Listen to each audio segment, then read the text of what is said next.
नमस्कार साथियों, आप सभी का स्वागत है आपके अपने YouTube channel RPS hot spot study पर।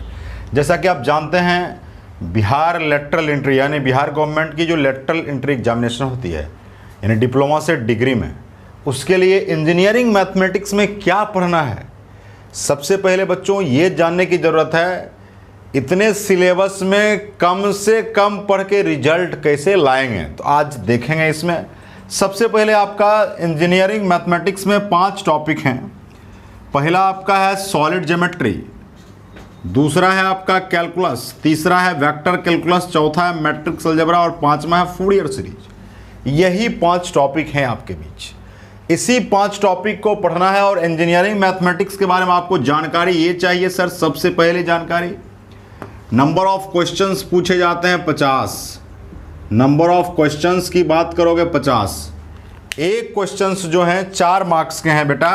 तो बताओ टोटल कितने मार्क्स हो गए। टोटल मार्क्स हो जाएंगे कितने? टोटल मार्क्स हो जाएंगे 200, यानी 200 का इंजीनियरिंग मैथमेटिक्स होता है।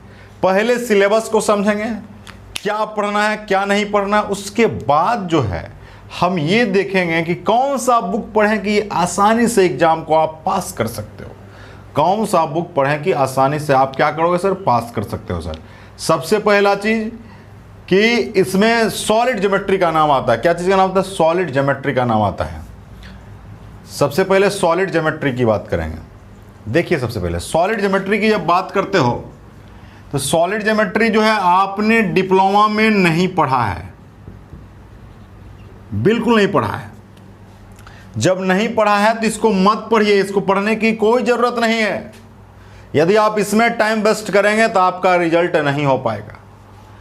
अब हम आते हैं कैलकुलस। कैलकुलस आपने डिप्लोमा में पढ़ा है।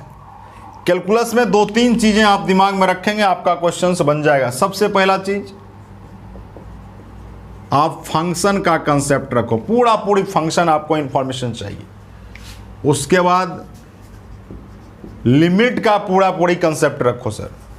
चेन रूल हो या आपका जनरल जो भी रूल्स हैं, मल्टीप्लिकेशन का, डिवाइडेशन का है, एडिशन का, सब्सट्रैक्शन का है।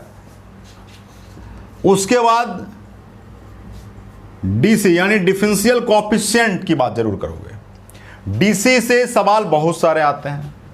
उसके बाद आपका है सर इंटीग्रेशन, और आपका फिर है डिफरेंशियल इक्वेशन डी।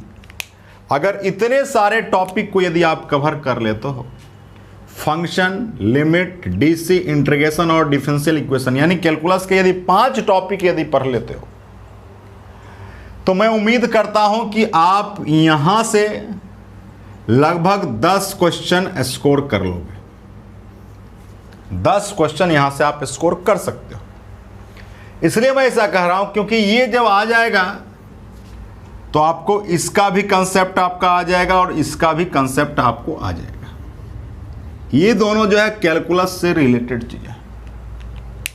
अब आते हैं वेक्टर कैलकुलस में।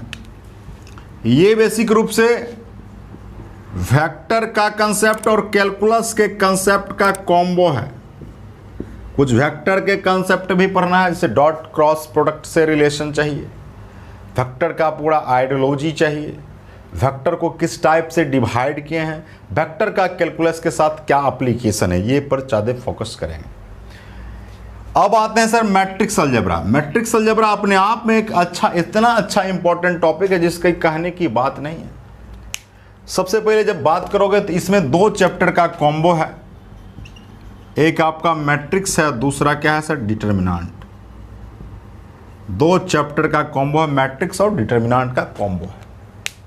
अब जब बात करते हैं सर डिटर्मिनेंट में एक चीज़ बस दिमाग में रख लेना, साइरस रूल आ जाएगी, आधा बीमारी यहीं खत्म हो जाती है। कौन सा रूल? Cyrus rule. मेरे वीडियो क्लास में आप देख सकते हो, मैंने एक टॉपिक को पढ़ाया है। मैट्रिक्स की बात करोगे, सबसे पहले रैंक आना चाहिए आपको, आइजन वैल्यू आना चाहिए, आइजन वेक्टर आना चाहिए, और उसके बाद इनवर्स आना चाहिए, ट्रांसपोज आना चाहिए, कंजुगेट आना चाहिए। ये सब टॉपिक का कॉम्बिनेशन होना चाहिए। और कितने टाइप से ये आना चाहिए। इतना यदि टॉपिक यदि आप पढ़ लेते हो तो आप उम्मीद करो, इतना टॉपिक यदि आप पढ़ लेते हो अच्छे तरीक़ा से, यहाँ से भी लगभग 8 से 10 सवाल आ जाएंगे। अब हम अगर देखेंगे सर फूरियर सीरीज, जिनका इलेक्ट्रिकल है, जिनका इलेक्ट्रॉनिक्स है, जिनका कंप्यूटर साइंस है, वो लोग इस पे ज़्यादा अच्छा कर सकते हैं क्योंकि वो पहले से पढ़े हैं और इसमें भी कैलकुलस का एप्लीकेशन है। इस एप्लीकेशन के लिए सबसे ज़्यादा ज़रूरी है चीज़ कि आपको ये सब टॉपिक यानी फंक्शन, लिमिट, डिफरेंशिएशन, इंटीग्रेशन और डिफरेंशियल इक्वेशन पर आपकी अच्छी पकड़ होनी चाहिए। अब ये सब जो बात करेंगे सर, अगर आप रिजल्ट देना चाहते हो तो मात्र और मात्र 2 टॉपिक पढ़ना, एक कैलकुलस को कमांड करो और दूसरा मैट्रिक्स अलजेब्रा को। यदि आप चाहते हो कि कम मेहनत में रिजल्ट मिल जाए तो आप 2 टॉपिक कैलकुलस और मैट्रिक्स अलजेब्रा को फोकस कीजिए, आपका रिजल्ट हो जाएगा। हमें टारगेट बस मैथ्स में टारगेट 10 रखना है, यानी टारगेट 10 का मतलब है कि 10 सवाल सही होनी चाहिए और कुछ भी नहीं होनी चाहिए, आपका रिजल्ट आ जाएगा।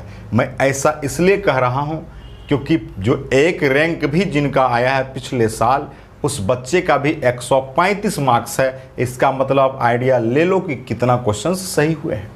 इसलिए 10 टारगेट 10 लेके चलेंगे। अब यहाँ पर समस्या है कि मान लिया जाए यदि आप इस चीज़ की तैयारी करते हो तो सबसे पहले मेरे आप YouTube चैनल पर आप उस चीज़ों को देखिए और एक एक चीज़ों को बनाने का प्रयास कीजिए। मेरा डेली आपका क्लास का वीडियो लेक्चर होता है और एक एक वीडियो बना हुआ है और आप देखेंगे कि प्रीवियस क्वेश्चन को कराते हुए वीडियो को निर्माण किया गया है। अब यहाँ सवाल उठता है कि भैया सेल्फ स्टडी करना चाहते हैं तो इस चीज़ के लिए कौन सा बुक पढ़ें। कुछ नहीं पढ़ना है भैया। सबसे पहला चीज़ एक ही चीज़ दिमाग में रखोगे, बुक की बात करोगे, सबसे पहला चीज़ 3 बुक को यदि आप फॉलो करोगे तो आपका रिजल्ट हो जाएगा। सबसे पहला बुक है NCERT। NCERT के बिना आप लाइफ में आगे कभी नहीं बढ़ सकते हो। NCERT का मतलब होता है जो 11th और 12th की NCERT है उसको फोकस करोगे। किस क्लास की भाई? 11th और 12th। दूसरा बुक है, इसका नाम है RS अग्रवाल। ये भी आपकी 11th और 12th की बात हो रही है। और तीसरा बुक है, उसका नाम है BS ग्रेवाल। क्या नाम है?